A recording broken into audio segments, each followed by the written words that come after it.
Quelle distance met votre tracteur à s'arrêter lors d'un freinage d'urgence quand il roule à 40 km/h et à 50 ou quand il est à vide, en charge, voire en surcharge comme c'est parfois le cas à la moisson? Eh bien nous n'en savions rien il y a encore quelques mois car aucune donnée de référence n'existait dans le machinisme agricole. Mais aujourd'hui, nous connaissons la réponse car nous les avons réalisées sur le circuit d'essai de Michelin à côté de Clermont-Ferrand.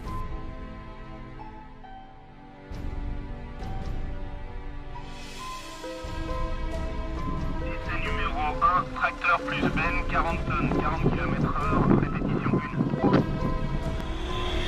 1. Sachez qu'à 40 km/h, il faut près de 23 mètres en moyenne pour stopper un convoi agricole de dernière génération sur sol sec.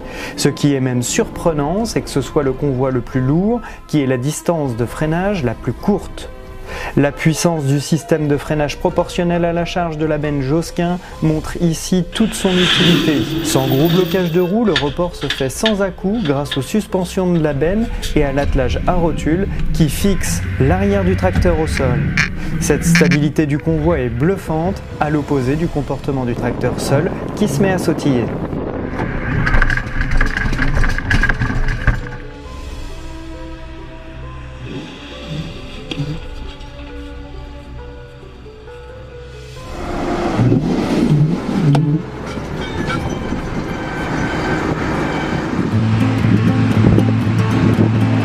À l'issue de ces 2 journées de test, c'est le facteur vitesse qui retient vraiment notre attention. Arrêter un convoi agricole qui roule à 50 km/h nécessite nettement plus de temps et de distance qu'en roulant à 40. Il faut en moyenne 50% de distance supplémentaire que le tracteur soit attelé à un outil ou au PTR1. Cela peut paraître une évidence, certes, mais la vitesse a bien plus d'importance sur la qualité du freinage que la charge du convoi.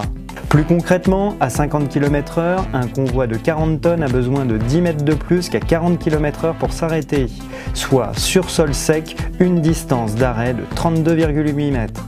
A l'inverse, si l'on ajoute 10 tonnes au convoi mais que l'on réduit la vitesse à 40 km/h, toujours sur une route sèche, la distance d'arrêt est proche de celle du convoi de 40 tonnes.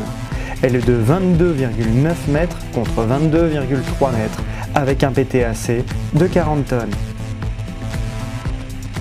Comme quoi, le système de freinage du tracteur associé à celui de la remorque sont vraiment efficaces. Il faut dire que côté tracteur comme remorque, nous avions des matériels de gabarit conséquents et très bien équipés. Enfin, si l'on combine maintenant la charge de 50 tonnes et une vitesse de 50 km/h, cela fait un petit cocktail explosif.